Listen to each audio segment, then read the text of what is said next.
that way. He held a sign that read, "Help me turn a dime into $1." Sometimes it just makes me mad, and it makes me wanna holler. What you waiting for? Why don't you get up and give the Lord some praise? What you waiting for? Why don't you get up? What you waiting for? What you waiting for? What you waiting for? Why don't you get up and give the Lord some praise? I think one thing that is greatly needed is housing. You can build certain kinds of housing without a lot of money. If you are a not-for-profit organization and you are in a position to get HUD money to do it with, because in essence you become a sponsoring entity. Like when you see a church build a senior citizen building, they didn't necessarily have a whole lot of money when they did that. What they had was the vision to go down the hood and say, we want to build a senior citizen building, and we've got a little bit of money. And the way these projects get put together, the project ends up paying for the mortgage over a long term, and you didn't have to have a lot of money to do it. Well, there are a lot of people, seniors, who need affordable housing as well as everybody else. There are some forms of housing that are not necessarily for seniors. We've got an AIDS village over in North Wanda. A lot of people don't know nothing about it. $20 million right there that we Sawyer, 13th Street. We got a whole village. Everybody there who live there are people living with AIDS. It's called Hopwell money. You know, homeless people living with AIDS. That is federal money that was brought in to do that, and it gave some people a chance to work. It creates some money in the hood. We got another $9 million project going on right now at Roosevelt and Kaminsky. That's an intergenerational living development put together by a woman named Annetta Wilson, who is a social worker and generated the money based upon the work that they do with child welfare. We got another one of those being built out at 5600 on Michigan, where that's mine to where the Coppin AME Church, Reverend Walter Baldridge is the pastor. They are building the same kind of thing. But if you don't pool some resources, I'm saying you can't do these things. I mean, you got to pool, but you also got to educate people to make use of, I mean, some of the black retail kind of businesses, you know, you can be elegant, but if you never go buy nothing from Be Elegant. Tell me about it. Be Elegant is elegant, but if you going downtown to somebody else, or you going to Macy's, or if you're not conscious enough that when you get ready to buy those kind of clothes, to know that here is a brother selling the kind of stuff I wear, and it's a little too upscale for me. I ain't in that class. But I'm saying education also becomes a part of that. And those are things that need to be done. And also, you can't beat yourself down because you're in an environment that appears to be devastated. I'm saying you gotta realize where you came from. I'm saying we talk about what we need and what we don't have, but my God, don't forget we were slaves in slave ships. I mean, don't forget we were oppressed. Don't forget that people kept their foot on our necks for years and years and years before we could get them out. Don't forget that when we moved in many of these neighborhoods, they were on their last leg then. When we came in, they were on their last legs. So don't beat ourselves up too badly. I mean, the woman asked W.B. Du Bois one time, said, Dr. Du Bois, why is it that black folks are always crying and talking about how bad things are? Why is it that it's taken black folks so long to make it to the mainstream? Dr. Du Bois told us, honey, let me tell you, a people so deprived ought not to be expected to race with the wind.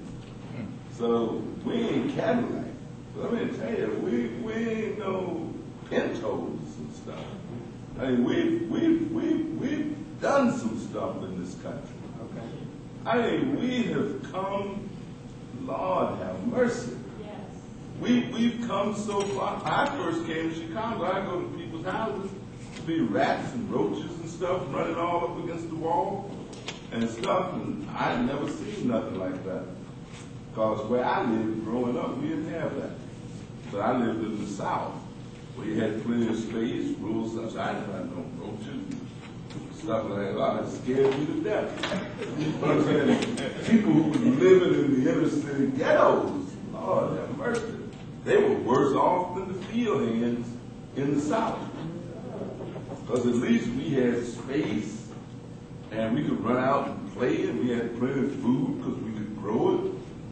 But I was amazed when I got to Chicago and lived in the North Lawndale community where there was 125,000 people there then, and it's about 60,000 people there now. So we just got to keep moving. We ain't as bad as people say we are, and we got power here too.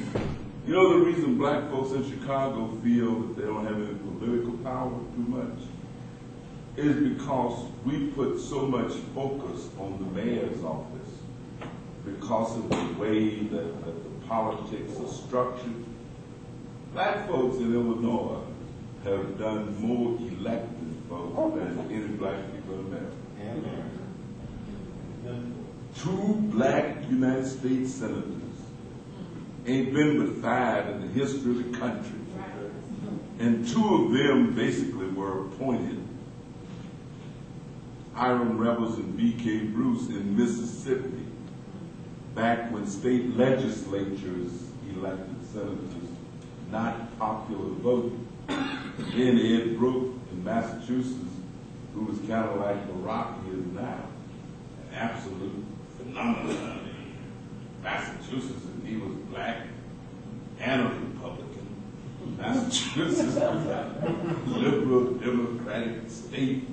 They elected Ed Brooke, and he was cool until him and his wife got into it. They had a big problem. So we've elected 2 black United States. E.B.L. Jones has brought more money to the black community as the president of the Illinois Senate than ever in the history of Illinois. I'm talking about E.B.L. Jones. Tall like pine, black like crow, talk little stuff in radio, E.B.L. Jones.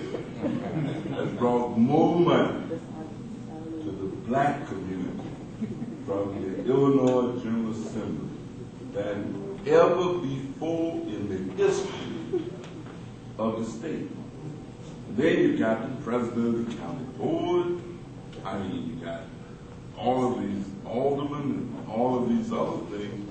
So we've got a great infrastructure in place. We just got to make it work. I mean, we have a great infrastructure.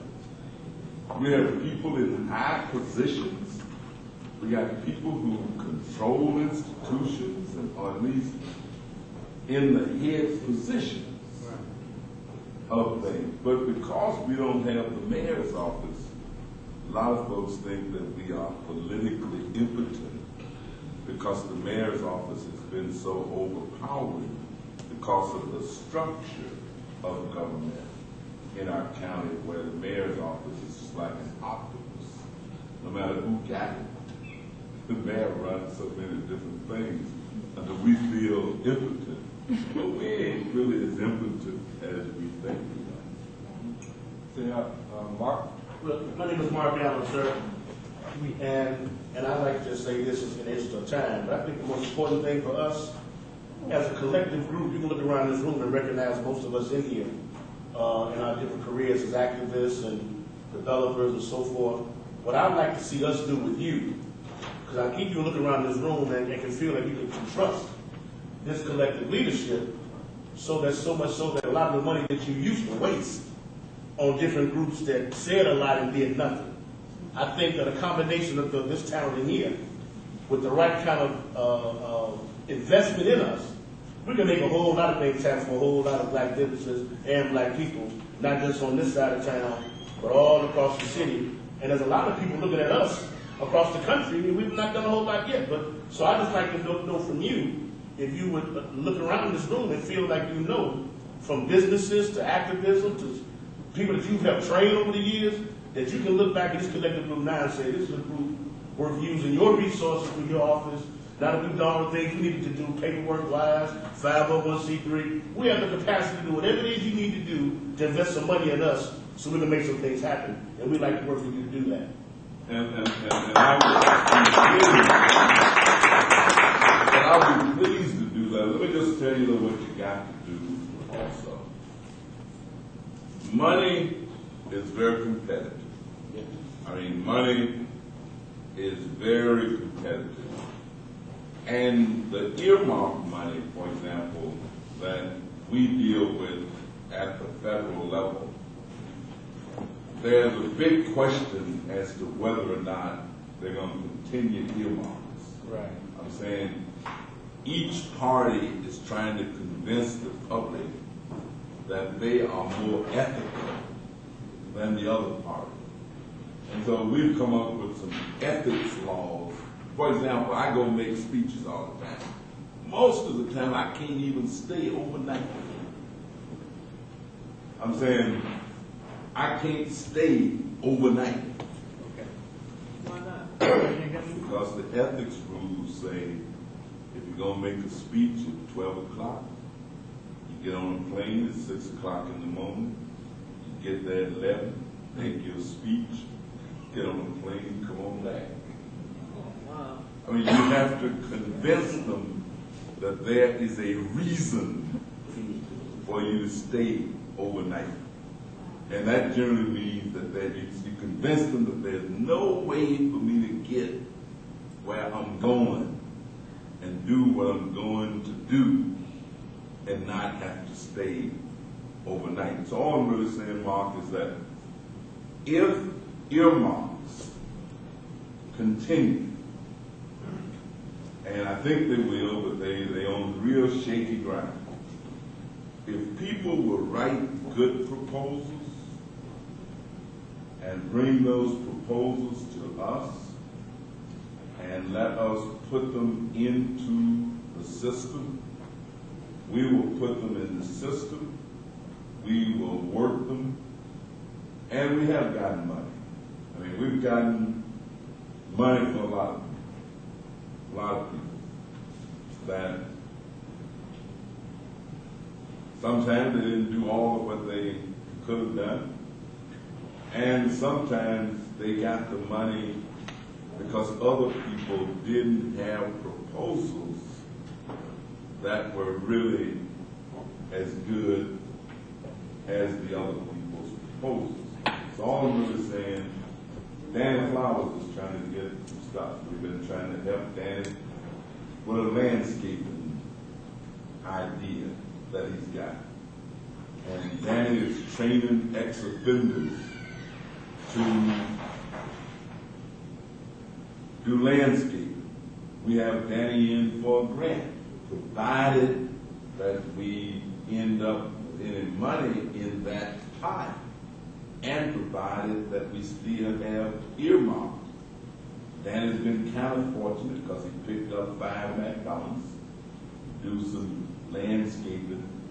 That Lofton up on Roosevelt Road was instrumental in making happen and getting it to him.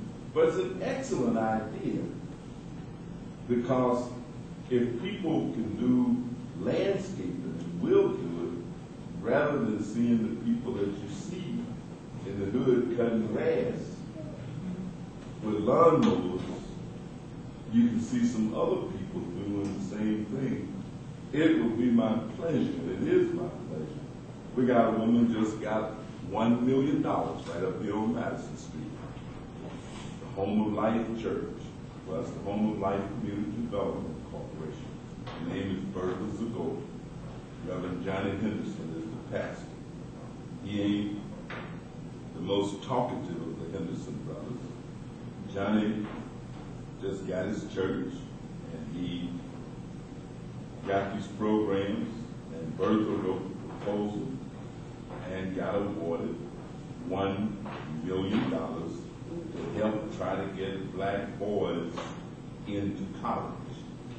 The role we played, first of all, the Black Caucus made it possible for the money to exist, because that money had been frozen.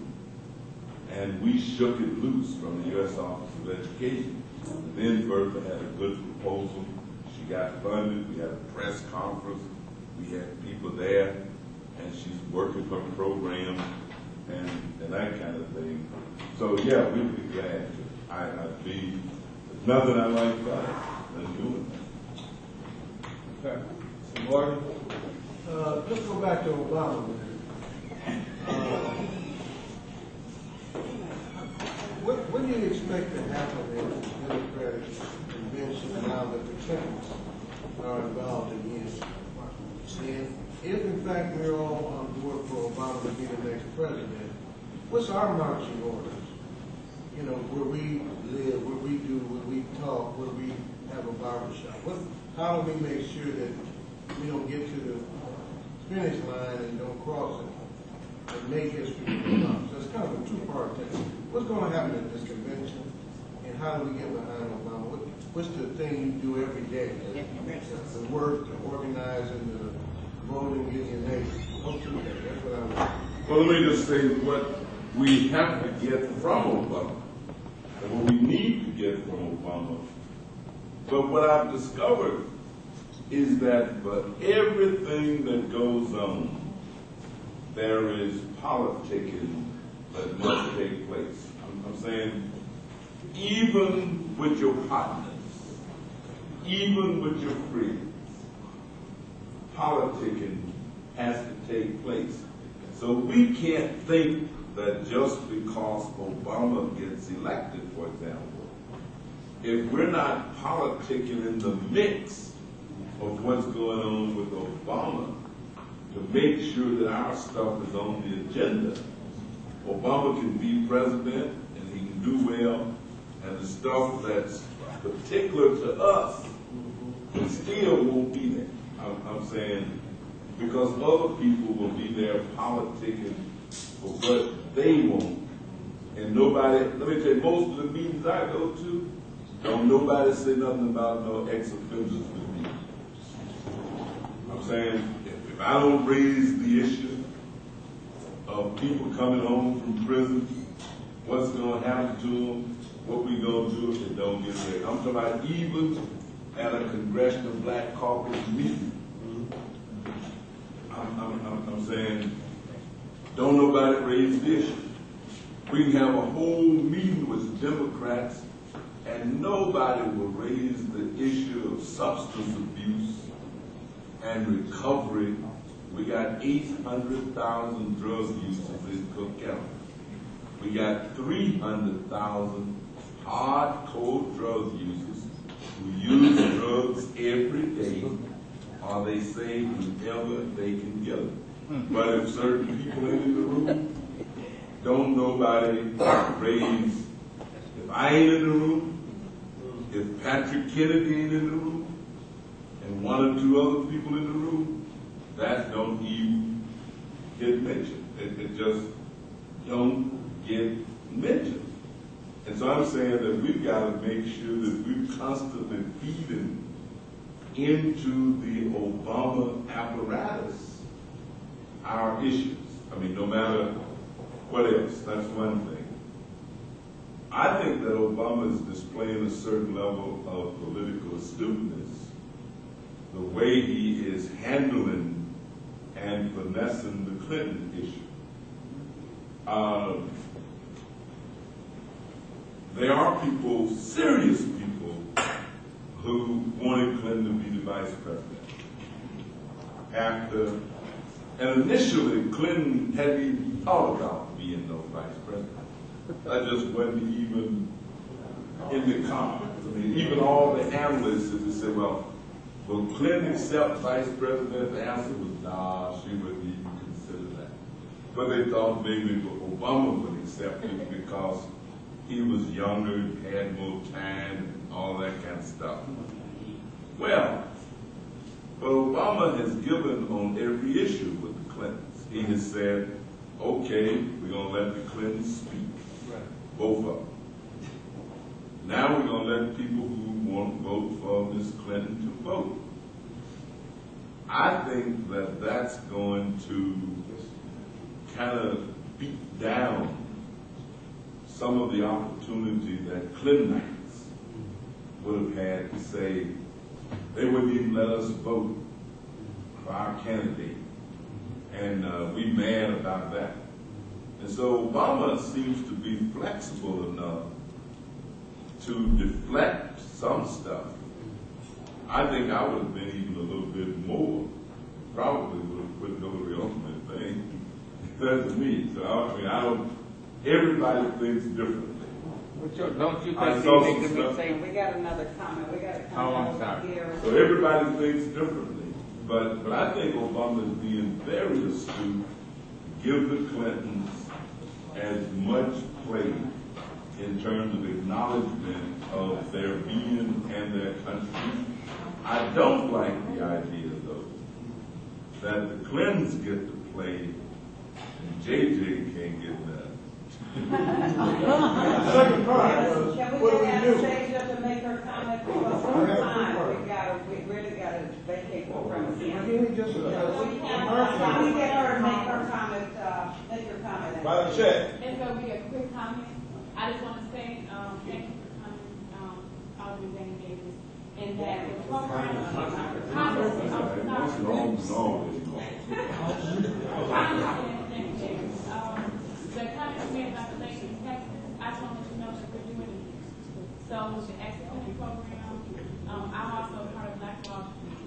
My name is Anastasia Chappell, and we're doing that. We actually met with the sheriff like 3 weeks ago. So we are working with, I work with also faith-based organizations and educational programs. So, and youth programs, so I do a lot. So just so you know, the same thing she has in Texas, we have here. All right. So come with us to Black Wall Street to see more what we're doing with the youth, as well as also education and education. Because that's one of our pre-care, in-care, and after-care programs. Okay. There's one question there, and then we do have to get out of here, and Al, and then. I just want to ask you, did he think that Obama was making a mistake by giving all these plays, but he just answered Okay. Clinton, yeah. Yeah, I think that if your objective is to win, you know, it's not like a war or a fight.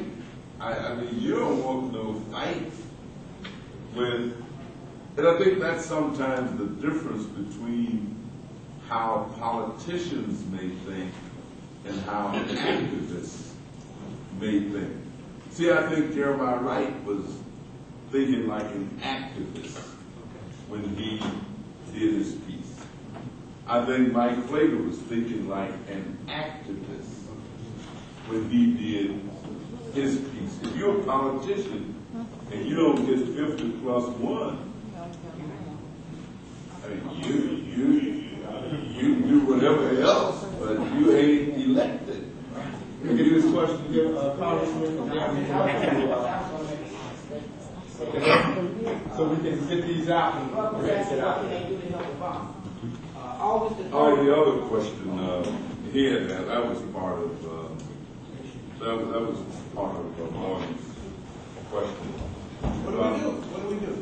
Well, I think that we help Obama as we help ourselves. I'm saying, I think we got to do all of the things. You know, we got to register people to vote. We've already started. Matter of fact, we've had a training class where we had deputy registers. We got another one coming up August the 30th. We already got 50 people signed up to come over to Old St. Paul, which is Paul Jake's church, at 10 o'clock a.m. and sign up to be deputy registers. But we're not going to just have people signing up, because we're also cutting things for Green, where they're going to let us sit in front of all that stuff. If we can get people with a little coffee table or something, go out there and sit and register. We are going to Michigan. The 7th Congressional District has been asked, because what the Obama strategy, a part of it seemed to be, to try to really win the Midwest. That is, the Midwestern states that are next to Illinois. They're asking people from Illinois to go to those states. They have asked the 7th Congressional District to go to Michigan. So after the convention is over, we are going to be taking bus loads of people to different places in Michigan every weekend to work the campaign, knock on doors. We went to Indiana 4 times. We went to Indianapolis twice, and we went to Lake County and Gary twice. And we're going to do the same thing, except we're going to Michigan. That's where they asked us to go. And I think we need to do all of that. If Obama wins, there's no way we could lose. I'm saying, if Obama wins, there are people who could get appointed to boards, commissions, and like people, see, there's so much stuff. When Clinton became president, I was appointed to something called the National Housing Partnership. These people control more affordable housing than anybody in the United States of America. There is so much that goes on that we don't quite really know about. I mean, I didn't even know about it, and I read and all that. I didn't even know about it. I'm talking about they had over 10,000 units. And there are other big outfits and stuff like that that have this kind of subsidized housing. It required Senate confirmation. And so I sat there until I got elected to Congress, and I had to resign.